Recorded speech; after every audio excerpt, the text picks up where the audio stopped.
ವಿಶ್ವ ಹಾಲು ದಿನಾಚರಣೆಯನ್ನು ದಕ್ಷಿಣ ಕನ್ನಡ ಹಾಲು ಉತ್ಪಾದಕರ ಒಕ್ಕೂಟ ಉಡುಪಿ ಡೇರಿ ವತಿಯಿಂದ ಇಂದು ಉಪ್ಪೂರಿನ ಲೈಫ್ ಕೇರ್ ವೃದ್ಧಾಶ್ರಮದಲ್ಲಿ ಆಚರಿಸಲಾಗಿದೆ. ಕಾರ್ಯಕ್ರಮವನ್ನು ದಕ್ಷಿಣ ಕನ್ನಡ ಹಾಲು ಉತ್ಪಾದಕರ ಒಕ್ಕೂಟದ ಅಧ್ಯಕ್ಷ ರವಿರಾಜ್ ಹೆಗ್ಡೆ ಉದ್ಘಾಟಿಸಿ ಮಾತನಾಡಿದರು. ಹಾಲಿನ ಕುರಿತು ಜನರಲ್ಲಿ ಅರಿವು ಮತ್ತು ಜನಜಾಗೃತಿ ಮೂಡಿಸಬೇಕಾಗಿದೆ. ಮನುಷ್ಯನ ದೇಹ ಮತ್ತು ಆರೋಗ್ಯಕ್ಕೆ ಅತಿ ಹೆಚ್ಚು ಮಹತ್ವ ನೀಡುವ ಹಾಲಿನಿಂದ ಗ್ರಾಮೀಣ ಭಾಗದ ಹೈನುಗಾರಿಕೆಗೆ ಬದುಕು ಮತ್ತು ನಗರ ಭಾಗದ ಜನರಿಗೆ ಉತ್ತಮ ಆರೋಗ್ಯ ನೀಡುತ್ತಾ ಇದೆ ಎಂದರು. ವಿಶ್ವ ಹಾಲು ದಿನಾಚರಣೆ ಈ ವರ್ಷದ ಧ್ಯೇಯವಾಕ್ಯ ಇಂದು ಮತ್ತು ಎಂದೆಂದೂ ನಾನು ಹಾಲನ್ನು ಕುಡಿಯುತ್ತೇನೆ ಎನ್ನುವುದನ್ನು ಹೇಳಿದರು. ಉಪವ್ಯವಸ್ಥಾಪಕರಾದ ಡಾಕ್ಟರ್ ರವಿರಾಜ ಉಡುಪ, ಲಕ್ಕಪ್ಪ, ಮುನಿರತ್ನ, ಕೆನರಾ ಬ್ಯಾಂಕ್ ಅಧಿಕಾರಿ ಪ್ರತಿಭಾ ಪೈ, ರವಿ ಡಿ, ಲೀಮಾ ಮತ್ತಿತರರು ಉಪಸ್ಥಿತರಿದ್ದರು. ಅಡ್ಡಿ ಆತಂಕಗಳನ್ನು ಬದಿಗೊತ್ತಿ ಇದನ್ನು ಕೆಲಸ ಮಾಡ್ತಿರುವಂಥ ಎಲ್ಲರಿಗೂ ಕೂಡ ಅವರ ಶ್ರಮವನ್ನು ನಾವು ನೆನಪಿಸುವಂಥ ಈ ಒಂದು ದಿವಸದಲ್ಲಿ ಆಗಬೇಕು ಅಂತ ಹೇಳುವ ಉದ್ದೇಶದಲ್ಲಿ ಕಾರ್ಯಕ್ರಮ ಹಮ್ಮಿಕೊಂಡಿದ್ದೇವೆ. ಇವತ್ತು ಡಾಕ್ಟರ್ ಉಡುಪಾರವರು ಈ ಉಪ್ಪೂರಲ್ಲಿ ತಮ್ಮೆಲ್ಲ ಇಷ್ಟು ಮಂದಿಯನ್ನು ಸೇರಿಸಿಕೊಂಡು ಈ ಕಾರ್ಯಕ್ರಮ ಆಯೋಜನೆಯನ್ನು ಮಾಡಿದ್ದಾರೆ.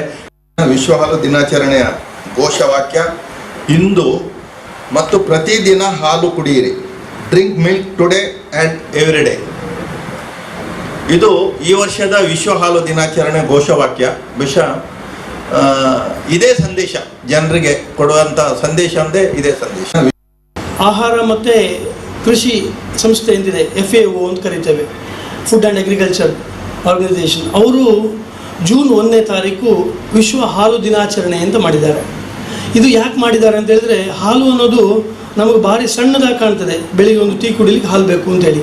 ಆದರೆ ನಿಮಗೆ ಗೊತ್ತಿರ್ಬೋದು, ಉಪ್ಪೂರಿನಂತಹ ಸಣ್ಣ ಪ್ರದೇಶದಲ್ಲಿ 100 ಕೋಟಿ ಖರ್ಚು ಮಾಡಿ ಒಂದು ಸಂಸ್ಥೆಯನ್ನು ನಮ್ಮ ಆಡಳಿತ ಮಂಡಳಿ ರವಿರಾಜ್ ಹೆಗ್ಡೆ ಅವರ ನೇತೃತ್ವದಲ್ಲಿ ಕಟ್ಟಿದ್ದಾರೆ.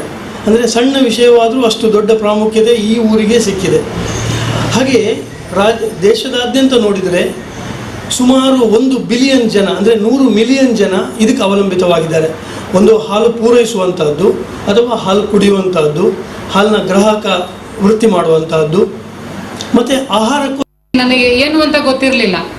ನಾನು ಮತ್ತೆ ಗೂಗಲ್ನಲ್ಲಿ ನೋಡುವಾಗ ಗೊತ್ತಾಯಿತು, ಫುಡ್ ಆ್ಯಂಡ್ ಅಗ್ರಿಕಲ್ಚರ್ ಆರ್ಗನೈಸೇಷನ್, ಈಗ ಸರ್ ಹೇಳಿದಾಗೆ ಅವರು 2001ನೇ ಇಸ್ವಿಯಲ್ಲಿ ಜೂನ್ 1ನೇ ತಾರೀಕನ್ನು ಅವರು ವಿಶ್ವದ ಹಾಲು ದಿನಾಚರಣೆ ಅಂತೇಳಿ ಮಾಡಿದ್ದಾರೆ. ಉದ್ದೇಶ ಇಷ್ಟೇ, ಎಲ್ಲರಿಗೂ ಹಾಲಿನ ಬಗ್ಗೆ. ಹಾಲು ಸ್ಟೇಪಲ್ ಫುಡ್ ಆಗಿಬಿಟ್ಟಿದೆ. ರೈಸ್ ಹೇಗೆ ಸ್ಟೇಪಲ್ ಫುಡ್, ಹಾಲು ಇನ್ನೂ ಜಾಸ್ತಿ ಸ್ಟೇಪಲ್ ಫುಡ್. ಹುಟ್ಟಿನಿಂದ ಸಾಯುವವರೆಗೂ ಸರ್ ಎಲ್ಲ ಹೇಳಿಬಿಟ್ಟಿದ್ದಾರೆ. ನಾನು ಇನ್ನು ಅದಕ್ಕೇನು ಆ್ಯಡ್ ಮಾಡುವಂಥದ್ದು